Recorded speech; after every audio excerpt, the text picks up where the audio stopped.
Hi everybody, Doug Daniel again from privatepilottrainingonline.org.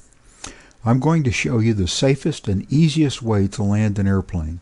This technique works in the most extreme circumstances that your airplane can land. This is a landing. Well, I know it's really not a landing, and it doesn't look like a landing. You see, we don't actually land airplanes. We put our airplanes into a pre-landing attitude at the right point over the runway and the proper airspeed. This is the proper pre-landing attitude for a crosswind blowing from the left. I'm about to show you how to get to the right point in space at the proper airspeed, attitude, and configuration. When you master these skills, you will have landings down cold, guaranteed. Here is a landing approach with the airplanes drawn to scale. Now I'm going to make them a little bigger so they'll be easy for you to see. The wind blows from the left. If you point down the runway with your wings level, you're going to be blown off to the right. If you turn into the wind enough to stay over the runway, your wheels will be pointed in the wrong direction. When you touch down, you will be skidding sideways. The inherent stability of a nose wheel equipped airplane will partially point you down the runway, but with the unnecessary wear to the landing gear.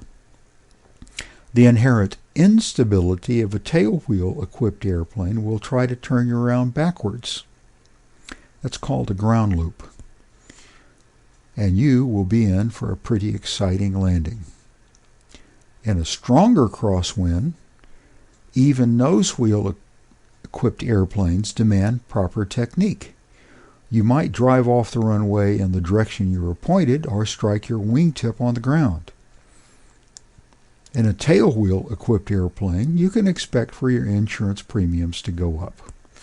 The solution is to cross control. I'm going to show you how.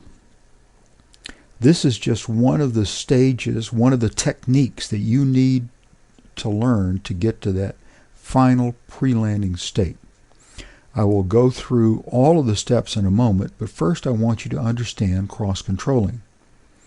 Our objective is to move the airplane down the runway, centered over it, and aligned with it. You are going to do that by sliding sideways at the same speed through the air that the wind is trying to push you off the runway. The net result is you stay directly over the runway. First, you bank the airplane to the left. Now you can see from this diagram that lift is perpendicular to the wings. So when you bank to the left, lift is now pulling you to the side as well as lifting the airplane up. This will cause the airplane to start sliding sideways to the left. Unfortunately, the airplane has a vertical tail that resists sideways motion. It will swing the nose to the left too. We don't want that. We want the wheels to be pointed exactly the same direction we are traveling when we touch down. I keep saying we. You're going to be in the airplane. I'll be sitting here talking to you. But, okay. The rudder moves the nose left and right. So you push on the right rudder pedal with your right foot to point the airplane down the runway. Now, if you've never flown before, let me tell you that you push with your right foot to get the nose to go right, you push with your left foot to get the nose to go left. Since the aileron and elevator are both controlled by hand using either a stick or a wheel, you use your hand to keep the airplane banked into the wind enough to stay centered over the runway. And you use your hand to control your height above the runway or your airspeed or whatever. Okay. When I first started teaching flying, I wasn't terribly confident. So I did pretty much what other instructors did. But, you know, I was completely blown away when I discovered that they did not teach their students to cross control on every landing.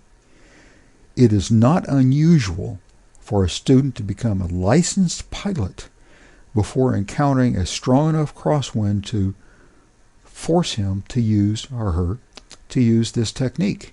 That's a recipe for disaster, I know. As a new pilot, I had had some hair-raising experiences before I mastered crosswind landings. Once, only blind fool luck kept me out of an irrigation ditch. So, to develop good habits, I use crosswind techniques on every landing, meaning that I force myself to cross control on every landing. Needless to say, I decided to teach my students what had worked for me. The amazing thing that was when I started teaching cross-controlling on every landing, my students mastered landing much more quickly. They landed with much more authority and confidence. I became a believer. Now, back to landings. Let me get you to that ideal state. We'll do this in 3 steps. The first step is the approach glide. This point we call short final. Your indicated airspeed will be whatever the flight manual tells it. The FAA recommends 1.3 times the stall speed in landing configuration if your manual is silent on this subject.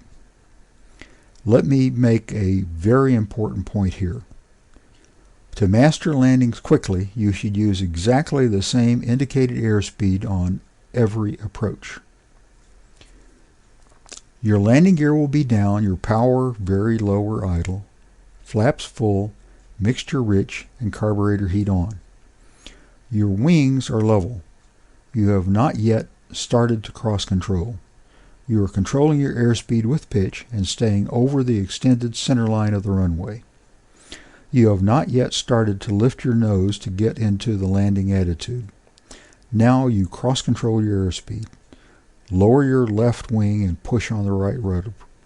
Focus on keeping the airplane pointed down the runway with your rudder while you keep centered with ailerons and control airspeed with elevator. Here is some life-saving information. If you cannot cross-control enough to stay centered and aligned, you just may not be able to make a safe crosswind landing. When you are about 1 wingspan above the runway, start using your elevator to control your rate of descent. Ignore airspeed. Get completely out of the airplane mentally. You are now entering the second phase of a landing, the transition from approach glide to slow flight over the runway. Use the elevator much like you do the brake in your car as you approach a stop sign. The closer you get to the runway, the slower you descend toward it. The trick here is to keep properly cross-controlled as you descend. Stop your descent at about a foot above the runway. This is the final phase.